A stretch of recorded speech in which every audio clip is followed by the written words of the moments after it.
looking forward to getting things underway for this Cooper Tires Grand Prix of St. Petersburg. Joining our crew down on pit lane to give us the command to fire, one of our guests from Anderson Interior Contracting, Steve DeMichael. Sponsored by Anderson Interiors, AOA, and CMRG. Drivers, start your engines. And with that, engines will come to life for the Cooper Tires Grand Prix of St. Petersburg, a 25-lapper. You think about this, Todd. I talked about the fact that they've all run in karts before, but there is that little differentiation. These aren't karts anymore. For a lot of these drivers, this is the biggest race they've ever been in before.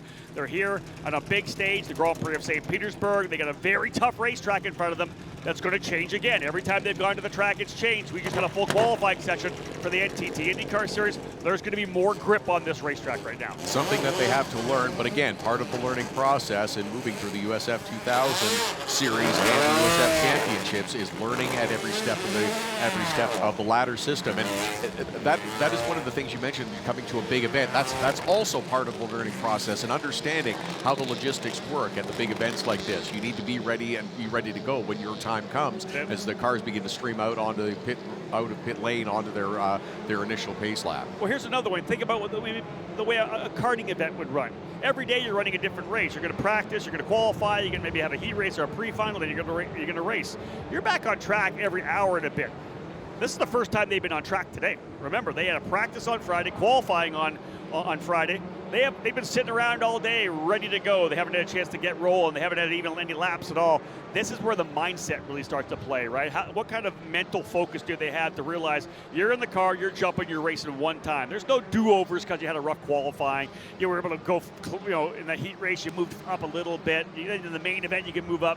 One chance to get the job done here, and the stakes are a lot higher. That's it. Leave pit lane. You've got one lap to get the tires warmed up, scrub them back and forth, get into line, get in a good alignment coming through 13 and 14, the final hairpin, and then be ready for that green flag to anticipate and look for an opportunity right away. As the cars are bunched up on starts and restarts, that's when the best opportunities come to pass, and we're headed to the initial start of this race. Yeah, that is 100% true, that the start here is a great opportunity to get some positions. You can't win a race here, but you can sure lose it in the opening corner. But it is a great opportunity to take advantage of somebody else's mistake and opening that gets presents itself. That's what you got to do. You got to be focused and be ready to go. We've got some big drivers starting from the tail of the field, like I said, like Elliot Cox back there in the 67. Keep an eye on him, trying to work his way forward. Field streaming its way through the final couple of corners of this racetrack, 12 and 13 or 14, however many corners you want this track to have. Field looks good. 21 drivers set to fire things up. They'll all get themselves into position. They'll accordion them up, and we are green, green, green. Racing down into turn number one, the bottom of the racetrack. Always slippery into turn number one. Hopefully not too many drivers try the bottom there. Got to get through cleanly. Looking good so far. Mid-pack clean. Looks like everybody in position as well. A couple drivers down to the bottom of the racetrack, but otherwise clean and green through 1 and 2. They'll snake through turn number 3 as well. Another tough part of this racetrack. Out of turn number 3 to 4. Drivers way down to the bottom of the racetrack. You got to give room. Coming into the apex of turn number 4. And one driver into the wall. One driver, boom, hardcore. That is the right or left rear of one of the VRD cars potentially. One driver hard into the barrier on the outside. No, that might have been one of the exclusive Autosport cars, actually, a little deeper in the field. Someone trying to go wide around the outside. It might have been Jacob Douglas in the number 90. We'll see. Stay with us. We have the red flag, or it could be the 93 we're potentially being told. It might be Avery Towns. Might have been the 93 machine that got into the contact there.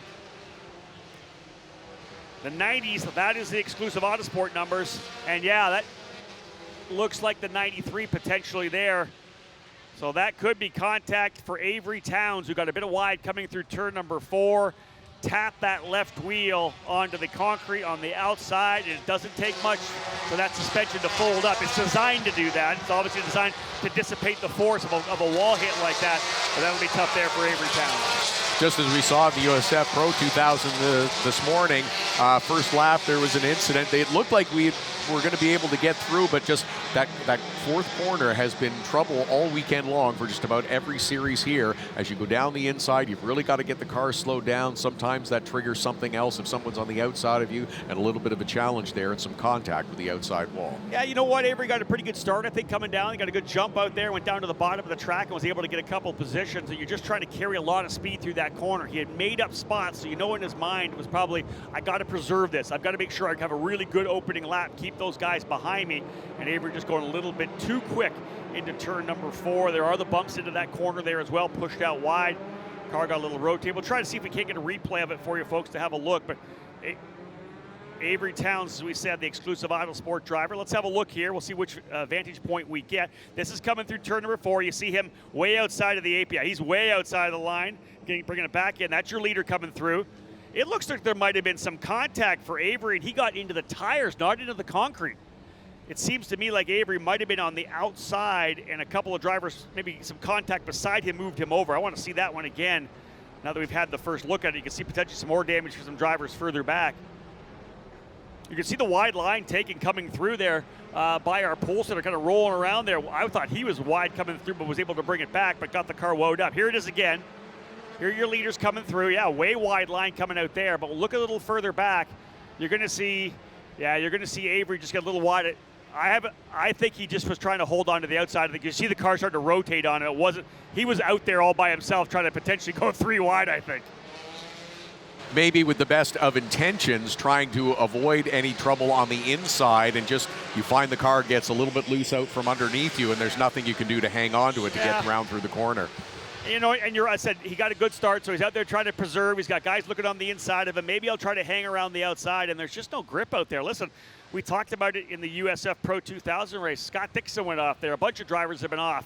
A lot of the IndyCar drivers really leveraged it. They went in. They obviously went into the runoff area as opposed to getting into the tires. But that's a corner you're pushing, especially the opening laps.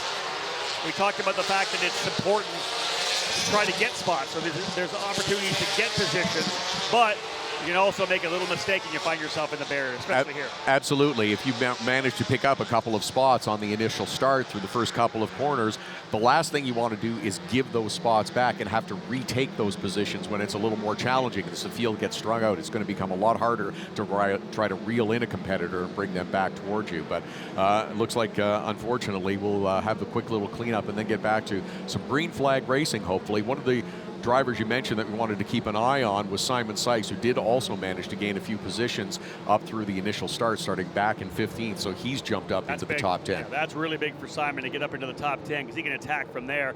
If you are looking at live timing, we're showing 4 drivers who have not yet turned a lap, 2, of course, around the track. We've got the one essentially at speed at the start before the yellow came out, then one pace lap or one caution flag lap so far. Zach Ping, Danny Dzelski, Lucas St. Jean, and of course Avery Towns, as we know with the incident, but 3 other drivers potentially have not come back. We'll do a car count when they come by start finish. We had a little issue with a couple of the transponders in our USF Pro 2000 race earlier, so we'll see whether or not maybe some drivers are just having some trouble. There's Dzelski there in the 18, yeah, so he's come through clean. We'll try to pick up a couple of other cars. Dzelski's come through, as we said. I saw him. We'll try to pick up the 97 of Zach Ping as well. That will be the only one that potentially could have trouble right now because we've already picked up a couple of the other drivers that we saw. St. Jean's already picked up. He's up there as well, just outside the top 10. There's the car there of Avery Towns. You see he's lost the rear wing and the left rear potentially. I don't know if the right rear is gone as well, but left rear definitely absent from that race car. That'll be tough for that exclusive Autosport team because you remember they're on track tomorrow morning. They're not on track tomorrow afternoon. Let me have a quick look at time-wise. It's pretty early tomorrow morning, Todd. I think they're on track. Yeah, 8 o'clock, I think. Oh, yeah. That'll be a late night over there. They got work to do to get that thing back together. Now, granted, like I said, if they can just able to pull the suspension off, it may not be too bad. But it appears like we're going to have one more yellow pace lap here, one more caution lap before we go back to green. And again, we do see Lockie Hughes, P1. He, like I said, charged through turn 4, was quite a ways up the racetrack compared to where Johnson was coming through the 4-5 combination. But it's Lockie Hughes leading, Nikita Johnson in second, Sam Corey in third, Eva Goris Papasabas in fourth, Trey Burke fifth, sixth is Andre Castro, seventh is Nicholas D'Orlando, eighth Joey Brienza, ninth Simon Sykes, and 10th is Jacob Douglas. Apologies to anybody down in New Zealand who, when I first said the incident could have been Jacob Douglas, held their breath, maybe had the heart rate go up a little bit. I apologize for that, but it looked like I could see one of the exclusive Autosport 90s. Looked like number 90 to me. Just trying to identify the right car. Wasn't throwing shade in any direction at all. Just trying to identify the right car. You just know there's people that are watching around the world. We do know that, and when you kind of say something and they're, oh, no, what? Yeah, I apologize. It's tough. We do our best to pick it up, especially as you can see. You know what time we're running at right now. It's almost 4 o'clock. You can see the shadows over the racetrack. It's a lot darker here, especially for here on the cameras, watching the drivers work their way around the track. This is the rundown from 3 into turn number 4. This is where that incident took place. It is very wide coming into this part of the racetrack, as we know. Look, it's essentially 4 lanes, 5 lanes wide coming in, but it narrows up on the exit, that's for sure. Yeah, 4 going in, but not nearly as many coming out of the other side of that corner, and that has been the challenge. And also some of the resurfacing that has taken place there. It's a little bit bumpy. It's not quite as smooth as you would ideally like it, and it has been upsetting to a number of the different cars in just about every series. We have seen drivers that have challenges trying to make that corner, especially if you are battling with someone on either the inside or outside. It requires you to really focus to try to either slow down or give plenty of room to get through that corner and come out the other side. Didn't get a chance to watch the cars they came across to see whether or not Zach Ping was still out there. I think I was able to identify the 18 of Danny Dzelski. So I'm going to probably say that Zach Ping still remains on track, even though a live timing is showing him as not logging any laps as of yet. They'll put lap number 4 in the books this next time by, and we'll have 16 to go.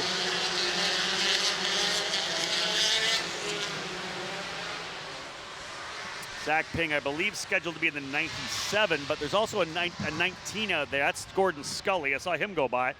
Otherwise, the field is set. Pace cars pulled off into pit lane, and we're back to racing. Great jump there for Lockie Hughes as he has worked his way to a decent little advantage coming up the order. And no, I'm not seeing the 97 of Zach Ping out there. So Zach Ping indeed may be one of the drivers who's out as well. Did not see Zach out onto the racetrack. Here's the first run again, back down on the yellow into turn number 1. Everything looking good so far. Driver settling into position. And we'll keep an eye, of course, on Simon Sykes looking to work his way forward in that Pabst racing machine. Because as we know, the Pabst team very quick last year. Had 2 drivers in the championship fight. And you know, Simon working his way forward to try to use this as his opportunity to potentially put together a budget for a full season. Single file restart allows everyone to stretch out and get through corners 5, 6, 7. The leaders getting down towards corner 9 now, and everything looking good and smooth so far. Lockie Hughes out of Australia leading the way out of turn number 9 down to turn number 10, trying to see if he can't get that little bit of an advantage to pull away. I spoke with a couple of the drivers in pit lane from the, rather in the paddock from USF Pro 2000, and the aero wash is pretty tough here in a couple of the corners where they really would let there have some front grip. More a Pro 2000 than USF 2000, but there still is a bit of an aero wash. Even though this car, the design, to provide a lot more mechanical grip over aero grip, you still have to use those front wings, and when you're tucked up behind someone and you're not getting that wind flow over top, it makes a big difference in the longer duration corners. And especially here with the breeze that we've been enduring the last couple of days, depending on where you're situated on the racetrack, if you're coming down towards corners 12, 13, 14, you're going to get the headwind coming on, which is going to push the car down. But at other spots on the track, it's going to move that car around and make it feel a lot lighter. Good battling through deeper in the field, even all the way outside the top 15. These drivers really going at it. Elliot Cox has got a couple of spots. He's up into 16th now, getting by Al Mori. Now he's going to work on trying to get by. I think he actually got by Gordon Scully on that last lap, so move Cox up into the 15th position. Again, started dead last, trying to take his time. You know, car a lap gets you to the front when you have a 21 kart field and a 20-lap race. There is the number 17, Nikita Johnson. He's got his teammate Sam Corey. Those 2 drivers, both race winners last year in our USF Junior Series, which was made its debut last year. We used the Lee J car last year. This year, essentially the Caddis JR23, which is a kind of a restricted version of our USF 2000 car. All 3 series, USF 2000, USF 2000, and the Pro 2000 category, all using the same tub and halo. Oh, there's a little overcooked there. Driver getting too deep into the corner. That might have been Garcias. That might have been Jose Garcias, I think. Yeah. Jorge Garcia, the D-Force Racing number 10, potentially overcooking a little bit into the corner. Now he's under fire right now from Elliott Cox. So the battle continues deep in the field, but it's a 1.3 second lead for Lockie Hughes. Corey, Papasavas, and Burke round out the top 5, and the gap starting to stretch out a little bit near the front of the field, but plenty of fighting mid-pack through quarters 4, 5, and 6. That's a big move there for Trey Burke, who has moved that Future Star Racing number 58 into 4th as he goes to the inside of Papasavas coming down into turn number 4. So Trey Burke, a young driver who has been scrapping his way here, started a one-car team coming out of sprint cars, really had to learn what it was like to run these cars, then came back last year, had Sage Karam with him last year, had some people around him, and they were starting to get a hang of it. But then had some issues, didn't have the budget to continue, the funding he had kind of backing out, able to get back here with Future Star Racing, and now here he is running 4th position. Now to be thrilled with Trey Burke, really up on the wheel today. Wonder how much driving a sprint car, now it's not really translatable to these USF 2000 cars, but being able to handle a car that you're throwing around and not having to worry about aerodynamics, you wonder how much a lot of that will translate. So many other series talk about if you can race on dirt or if you can race some other kind of cars, you can really learn a lot of skills that will help you in open wheel racing. A lot of times I think it's about reaction time. You know, being able to have quick hands. So obviously you're throwing the car around, it's all about car control and balance, but there's a reaction time I think you have to have driving a sprint car that can really benefit here in an open wheel formula car. There's the black and yellow machine. You can see that car pop out. That is Chase Gardner, who had a rough go of it. He's going to try the outside coming here, looking to make a move to the inside, coming back over to turn number 7. Wow, that was a nice move for Chase Gardner, rolling the outside at turn number 6, goes to 7, and he'll get one spot and tuck right up behind Clark. He's right behind Matt Clark there. They might have got by Lucas St. Jean on that one, I think. That was a solid move around the outside of turn number 6. I want to say that was a very mature move, not to overreact when you find yourself on the outside, and then understand that, all right, we understand that the track will come back the other way, but you have the opportunity to complete the pass and not overreact or panic in that situation. Yeah, what a run that was there for Chase Gardner. Had 2 rough runs yesterday as well. Had a braking issue, went off and actually got into the barriers in the end of the front straightaway, hit hard there, and then had an issue. He brought the yellow out yesterday when he got into the barriers over in turn number 8. Not happy with himself. Wanted to just kind of press the reset button and come back, and he is now working his way forward nicely. So Gardner in the middle of a scrap here right now, I believe running what, in the 11th position, I think. Hughes lead, Johnson second, Papasavas, Burke, and Corey. I'm not sure if Papasavas got back by Burke or not. He may have. Then it's Castro in the 6th spot, D'Orlando 7th, Sykes 8th, Douglas 9th, Brienza in 10th, Matt Clark up to 11th, Gardner into 12th as they put St. Jean back into 13th position. After the initial caution, we continue to run under green flag conditions nearing the halfway mark of this race. And again, as we discussed in the USF Pro 2000 race earlier today, the cars will start to change just a little bit now, burning off some of the fuel. You'll have the normal tire degradation that occurs throughout the life of a race. So your car is going to start to behave a little differently in the second half of that race. So you have to understand that and also begin to look at where you might be able to take advantage of that, because your competitors will be doing the same thing. A lot of the time the driver may have to adjust the way they approach some of the corners with the way that car is. Isn't pushing too much. You need to kind of work on the way you approach the corner to get the car to rotate by itself. A lot of things that you can do to a race car just to try to get it to attack a corner a little bit differently. Your turn-in points, your braking points, you can change brake bias as well. You can pull the bias a little bit farther forward. The car's going to grip in the front some more. You're going to get a little bit more entry oversteer, which can help if the car's got a bit of a push. Right now, the driver's doing a tremendous job up front here. And again, we are to a 1.8 second lead for Lockie Hughes for Jay Howard Driver Development. They are no stranger to being up front in this USF 2000 program. Just go back to the Christian Rasmussen, who had an almost record-setting year, was fantastic as he was chasing a record amount of wins, the same as Kyle Kirkwood. Had a great year to win the title that year. So there's a guy definitely, and Jay Howard, that knows how to win in this USF 2000 program. And so many other strong teams as well that are in the USF 2000 program, and a number of them running in all 3 levels of the ladder of the USF Championships now, to whether it's D-Force Racing. You're finding that drivers can come in the USF Juniors and stick with the team and move through the 3 levels of the ladder system. Savas indeed able to get back around Burke after he made that spot. Here's a pass a little bit further back as well. You can see the drivers side by side. That's, I believe, just inside the top 10. That might be Sykes and Douglas, or Brienza and Douglas going at each other. Coming through this 2-3 combination, a tough part of this race. Like, it looks like it goes back and forth, but it's really just one big sweeping corner. So the drivers work their way through. There is Gardner coming through. We see him running in the 11th spot. St. Jean, Garcias, Maury, Cox, Scully, and Jameson. They're at the tail of the field as well as they're logging laps. That's one of the things I said to a couple of the drivers here. If you're in your first season of this program, you're trying to get top 10s, you're trying to get top 5s. A win is not in the cards for a number of these drivers. So when you get out there, have the mindset that you're here to log laps. You want to come back in 2024 saying, I've already been here before. I got all my laps when I was at St. Petersburg. I got a baseline, now I can attack as a sophomore driver. That's right. I mean, initially, as so many rookies in this field, everything is brand new. A lot of them haven't driven this circuit before, so they've had to learn that this weekend. They're still learning the car in some aspects. Some of them learning with new teams. So there's a lot that they have to absorb in a short period of time. The more laps you get, the more track time you get, the better off you're going to be. You have to have the realistic expectations in the early going. First, you got to finish the race, get all 20 laps of the race in, and see what you can do. That's it. That's the first box to check, is to make sure that you get all the race laps in. So you have the experience you need. That's the key for so many of these freshman drivers here. Get those race laps in. There's the lead for Lockie Hughes over top of Nikita Johnson. Just 14 years of age, Nikita Johnson. He's got so much time to be able to work his way forward, and we expect him to be a championship contender. He's been testing a lot of different cars, spent some time in Europe at GB4, GB3, get a chance to drive as much stuff as he could to get himself ready for this 2023 season.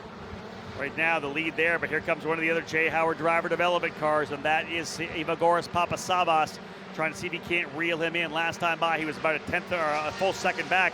It looks to me like it's a bit closer as they come out at turn number 9. Papasavas, I think, closing up here on Nikita Johnson. We may see a Jay Howard driver develop 1-2. Well, it's interesting because the last lap as well, Nikita Johnson was about 0.3 quicker than the leader with Lockie Hughes. So it'll be interesting again as the car begins to change in the second half of the race, which one of them is able to understand and adapt. A 13-1 this time for Lockie Hughes, who answers back with a better time. And a 13-1 for Papasavas as well. He was 0.3 of a second quicker. There's Simon Sykes, I believe, making the move to the inside of Castro. So Simon Sykes has got by Castro, I think, into the 6th position. Simon Sykes trying to work his way forward. Again, a driver that we expected to challenge for the race win all weekend. He was quickest at the spring training test as well. It's Sebring back on Monday and Tuesday, but had an issue yesterday, like so many people did, in that turn 3. We're making a mid-corner bump there that set the car wide.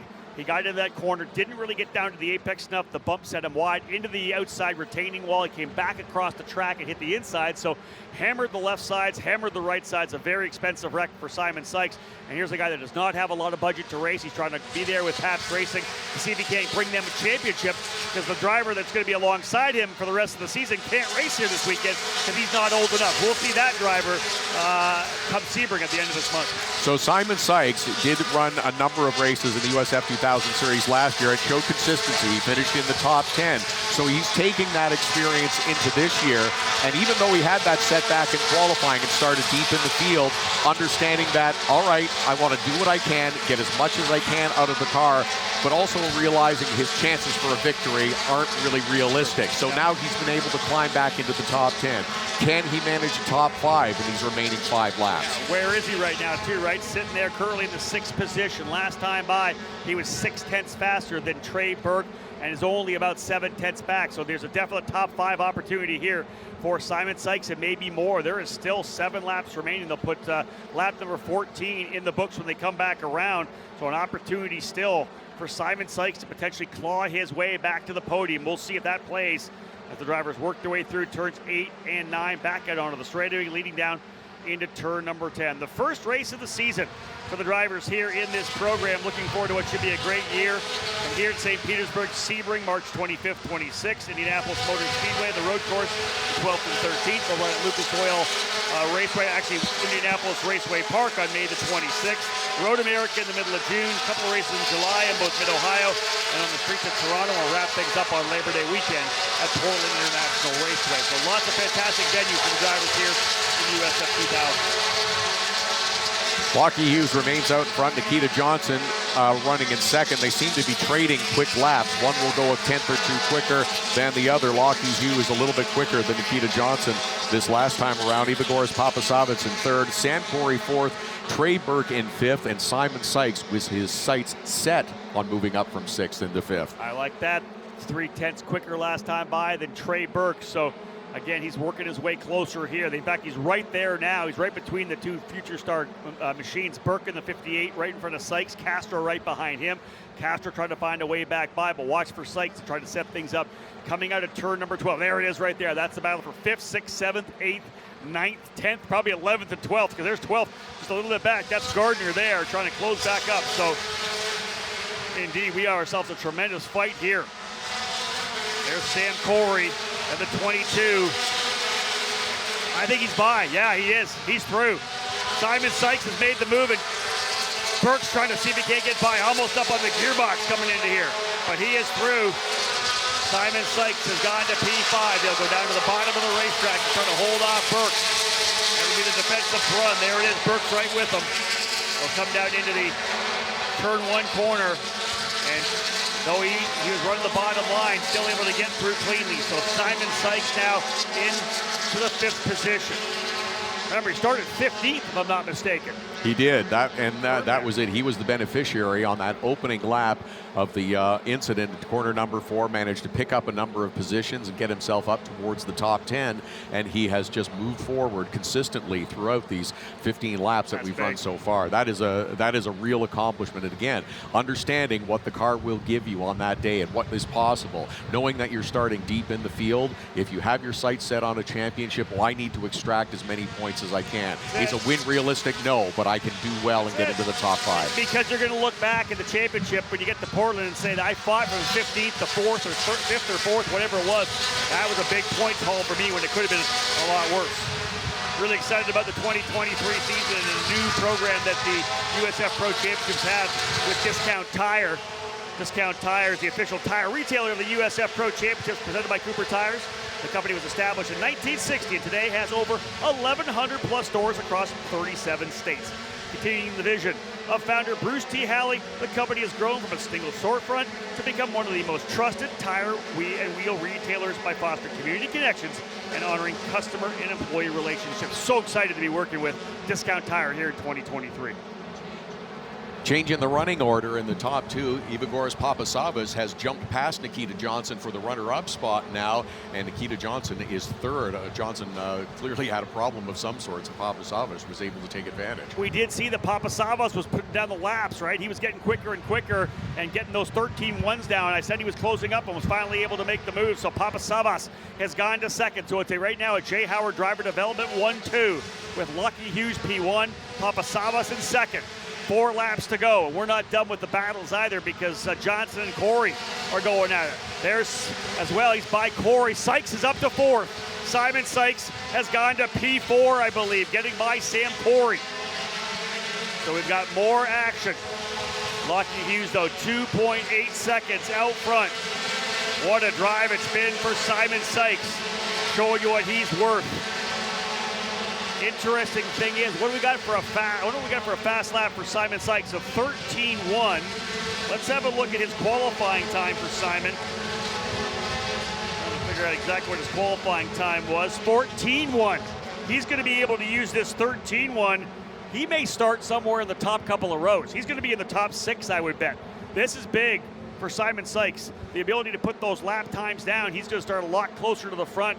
Right now running P4 with a 13.1 laid down. You're going to find himself somewhere in the top 6, I think, for tomorrow. The qualifying session that took place for USF 2000, the fastest time set the grid for race number 1. The second fastest time scheduled to set the grid provisionally for race number 2. But if you run a faster lap during the race, you can use that time. Simon Sykes has clearly going to reap the benefit. Well, Simon had a really good lap, was a big P1 at that point, and then hit the wall, lost his fast lap as he got the red flag out. So this is huge for Simon Sykes to get another lap. That's going to move him way quicker up the order. Like I said, could be somewhere in the top 4, top 6, maybe even better than that. I don't think he'll be on the front row, but nonetheless, a great recovery for him as he now runs in that 4th position. Looking at his lap time, 2/10 quicker than Johnson last time by, but they got 4.8 seconds. Right now, Simon Sykes will be focused on just trying to hold on to P4, stretch away, give himself a bit of a gap. 2 laps to go here for USF 2000 Championship presented by Cooper Tires.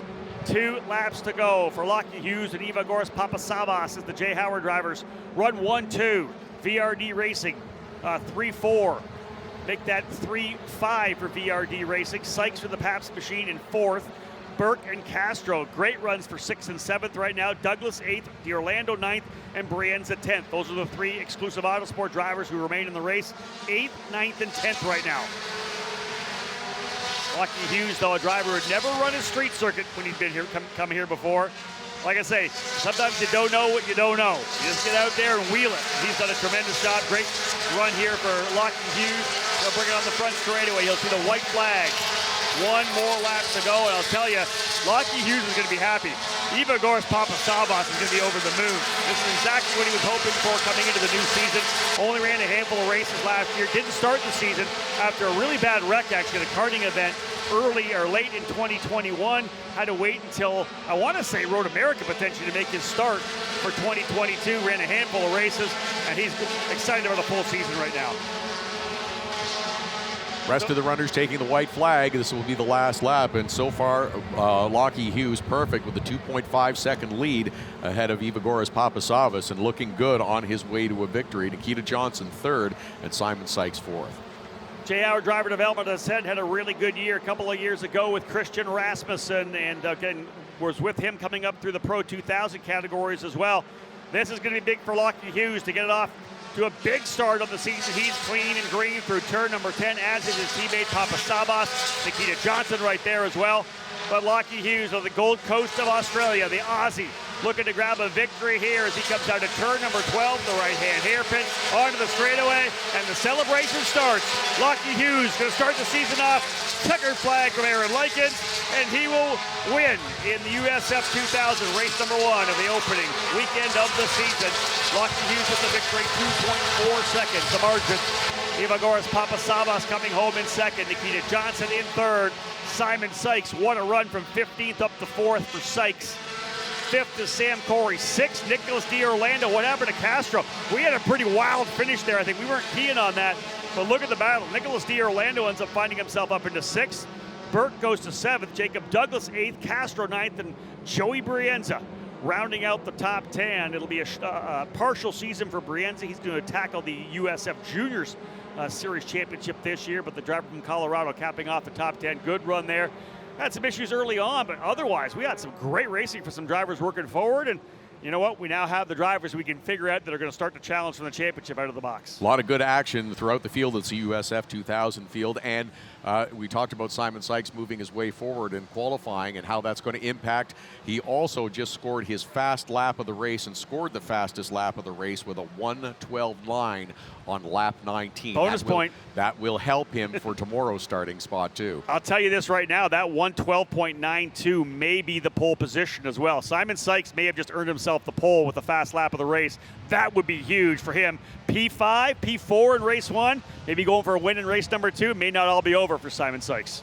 Terrific job by Simon Sykes. Our thanks to Rob Howden, who's going to head down to Victory Podium for ceremonies. Terrific job again. We'll see him tomorrow. First thing, the USF 2000 Series is back on track tomorrow morning for their 2nd race of the weekend. Here's a look at the unofficial results. It's Lockie Hughes who scores the victory, leading wire to wire, starting from the pole position and taking the first of 2 here in the USF 2000 Series. Evagoras Papasavas and Nikita Johnson, the 14-year-old, round out the podium finishers. Strong run from Simon Sykes, Sam Corey as well with a top 5 showing. Nicholas DiOrlando moves up near the end, scores a 6th place finish. Trey Burke, Jacob Douglas, Andre Castro, and Joey Brienza round out the top 10 in race number 1 for the USF 2000 Series here on the streets of St. Petersburg. Continuing our look through the unofficial results, it's Mac Clark, the USF Juniors Championships, wearing that number 1, who scores an 11th place finish. Gardner, Garcias, St. John, and Al Morey with the 15th. And here they are as they come towards the pit lane for the celebrations with Lockie Hughes who scores the victory, leading from start to finish, and will climb out of that car in celebration.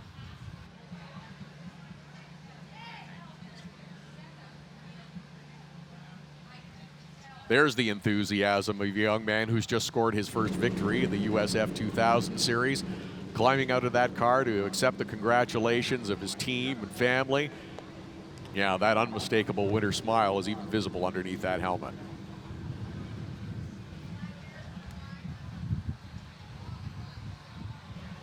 Terrific run by a lot of drivers here. Ivagoras Papasavas is good. Nikita Johnson, who started on the front row, made a little bit of a mistake with just a handful of laps remaining and allowed Papasavas to get around him and score that runner-up position. But Nikita Johnson still with a strong run to score a podium finish. And Simon Sykes, who we've talked about significantly, what a drive from starting deep in the field at 15th. Takes advantage of an early caution period. Avery Towns and that team will have some work to do before the race again tomorrow morning, first thing. But they will be back at it. Here again, a look at the unofficial results as Lockie Hughes, Ivagoras Papasavas, and Nikita Johnson will be on the podium here for the USF2000 series. Let's start with the driver coming home in third place, folks. He's from Gulfport, Florida, with the local drivers, Nikita Johnson. And to present Nikita with his trophy, Tamara Uranek, one of our guests from Anderson Interior Contracting. Tamara, thank you. We're going to see a lot of Nikita Johnson, folks, a talented young driver.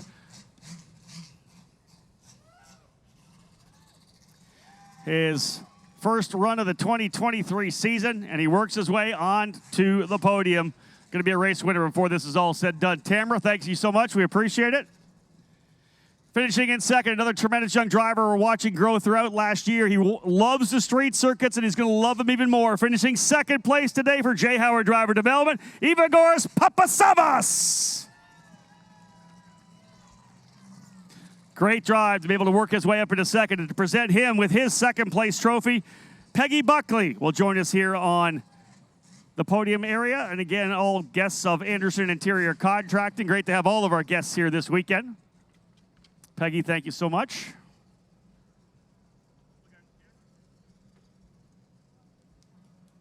One more spot on the podium reserved for the driver who was able to get the win on the pole position and worked his way up to the victory as well. J. Howard Driver Development finishing 1-2 all the way from Australia. Put your hands together for Lockie Hughes. Lockie, we'll have a chat before you jump up there. Starting a season off, you've been racing a long time. You know when you start the season off with a race win, it's been a good day. Yeah, I couldn't start the season any better. Pole position, race win. Yeah, really happy right now. Just all thanks to the team and my family back home. Well done. Hop on top of the podium. There he is, folks. Lockie Hughes getting a big victory. And we'll bring that P1 trophy up with him. Heather Spar will bring that up for us. A first place trophy for Lockie Hughes. His first win here in USF2000 competition. These three drivers most definitely in the fight to battle it out for the championship. But that's a long way away, 6 months away, Labor Day weekend. We'll get some great photos here of our drivers who have made it to the podium. All freshmen in the series, which I think is big. The sophomores going to step things up. These are young rookie drivers in this program. And you're going to be hearing these names for the years to come here at the Grand Prix of St. Petersburg. Got some photos coming. We're going to bring some of our guests up from the Anderson Interior Contracting. We'll bring our kids up as well to hear as part of the High Tide Boat Lifts Kids on Track. They'll come up here in a couple minutes. Get these drivers up here now. Get our guests up to have a little fun with us. Again, remember these drivers really wrapping things up now. Go home, get some dinner, early to bed because they're up early tomorrow. We have an 8 o'clock green flag, I believe, tomorrow morning for these drivers. So they'll be right back at it for round number 2 of the weekend here at the Grand Prix of St. Petersburg. And just 3 weeks from now, we'll be back in action at Sebring International Raceway for rounds 3 and 4. Thanks, guys. Hope you had a great day today. Our good friends from Anderson Interior Contracting had a chance to do kind of a STEM visit with one of our teams with the good folks here from the Kids on Track program. We'll get them back up for their shot here as well.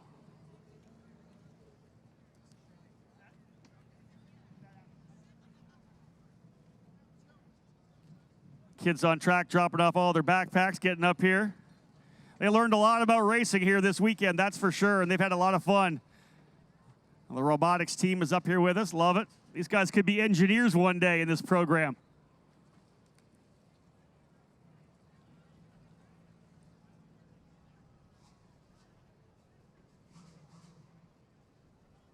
Thank you so much.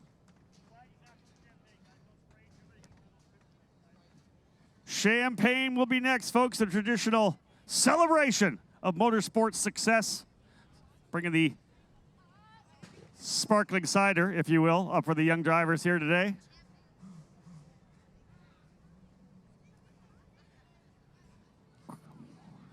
Lockie Hughes with a fantastic victory here to start off the season. Sure, he's absolutely thrilled to get this win in the books. All right, guys, let her rip. Let that champagne fly. A celebration for the drivers here in USF2000, the Cooper Tires Grand Prix of St. Petersburg.